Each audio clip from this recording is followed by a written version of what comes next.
ಕರ್ನಾಟಕ ಮಾದರ ಮಹಾಸಭಾ ಸದಸ್ಯತ್ವ ನೋಂದಣಿ ಅಭಿಯಾನ ಕಾರ್ಯಕ್ರಮ ಉದ್ಘಾಟನೆ ಸಚಿವ ಕೆ.ಎಚ್. ಮುನಿಯಪ್ಪ. ಕಾರ್ಯಕ್ರಮದ ಆಯೋಜಕರಾದ ಮಲ್ಲೇನಹಳ್ಳಿ ಗಿರೀಶ್ ರವರಿಗೆ ಸಚಿವರಿಂದ ಸನ್ಮಾನ.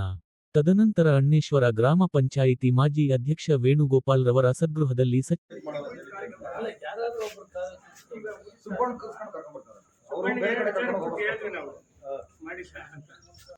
ಮತ್ತೆ ನಮ್ಮ ವೇದಿಕೆ ಮೇಲೆ ಇರ್ತಕ್ಕಂಥ ಪಿಳ್ಮುಚ್ಚಾಪರಾಗುವುದು ಈಗ ಅಲ್ಲಿ ನಮ್ಮಲ್ಲಿನ ನೆಚ್ಚಿನ ನಾಯಕರು ಸಚಿವರು ಮಾರ್ಗದರ್ಶಕರಾಗಿರ್ತಕ್ಕಂಥ ನೇಪ ಸಾಹೇಬರಾಗಿರ್ಬೋದು ಇವನ್ನೆಲ್ಲ ದೇವರಹಳ್ಳಿ ವಿಧಾನಸಭಾ ಕ್ಷೇತ್ರದಲ್ಲಿ ನಮ್ಮ ಸಮಾಜದವರೆಲ್ಲ ಒಂದಾಗಿ ಒಗ್ಗಟ್ಟಾಗಿ ದುಡಿದ್ರೆ ನಾವೇನಾದರೂ ಸಾಧನೆ ಮಾಡಿ ತೋರಿಸ್ಬೋದು ಅಂತೇಳಿ ಇವತ್ತಿನ ದಿನ ನಾವು ತೋರಿಸ್ಕೊಟ್ಟಿದ್ದೀವಿ.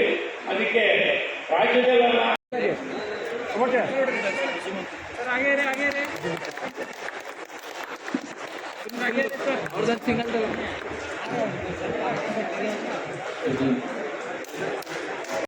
ಬೆಳವಣಿಗೆಗೆ ಈ ಹಣವನ್ನು ಬಡ್ಡಿ ಹಣವನ್ನು ಖರ್ಚು ಮಾಡ್ತೀವಿ. ಅಸಲು ಅಲ್ಲೇ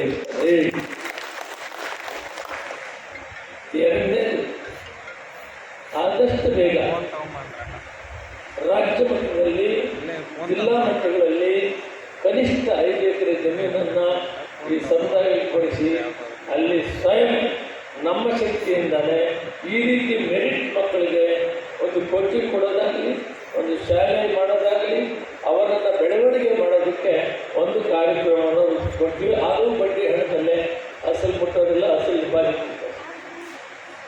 ಮೂರನೇದು, ಈ ಸಮಾಜಕ್ಕೆ ಯಾವುದೋ ಒಂದು ಮೂಲೆಯಲ್ಲಿ ಬೀದರ್ ಆಗ್ಬೋದು, ಚಾಮರಾಜನಗರ ಆಗ್ಬೋದು, ಗುಲ್ಬರ್ಗ ಆಗ್ಬೋದು, ಏನಾದರೂ ಕಷ್ಟ ಬಂತಂದರೆ ನಮ್ಮ ತಾಲೂಕು ಸಮಿತಿ ನಮಗೆ ವರ್ತಮಾನ ಕೊಡ್ತಾರೆ, ಜಿಲ್ಲಾ ಸಮಿತಿ ವರ್ತಮಾನ ಕೊಡ್ತೀವಿ. ಜಿಲ್ಲಾ ಸಮಿತಿ ಮತ್ತು ತಾಲೂಕು ಸಮಿತಿ ಅವರ ಕಷ್ಟವನ್ನು ವಿಚಾರಿಸ್ತೀವಿ, ಆ ಕಷ್ಟದಲ್ಲಿ ಭಾಗಿನೂ ಆಗ್ತೀವಿ. ಆ ಪ್ರಶ್ನೆ ಮಾಡೋಕ್ಕೆ ನಾವೆಲ್ಲ ತಯಾರಿರ್ತೀವಿ ಅನ್ನೋ ಮಾತನ್ನು ಈ ಸಂದರ್ಭದಲ್ಲಿ ಇನ್ನು ಮುಖ್ಯವಾದಂಥ ಹಲವಾರು ವಿಷಯಗಳನ್ನು ನಾವೆಲ್ಲ ತೀರ್ಮಾನ ಮಾಡಿ ನಿಮಗೆ ಸುತ್ತೋಲೆ ಮುಖಾಂತರ ಬಹುತೇಕ 1 ವಾರದಲ್ಲಿ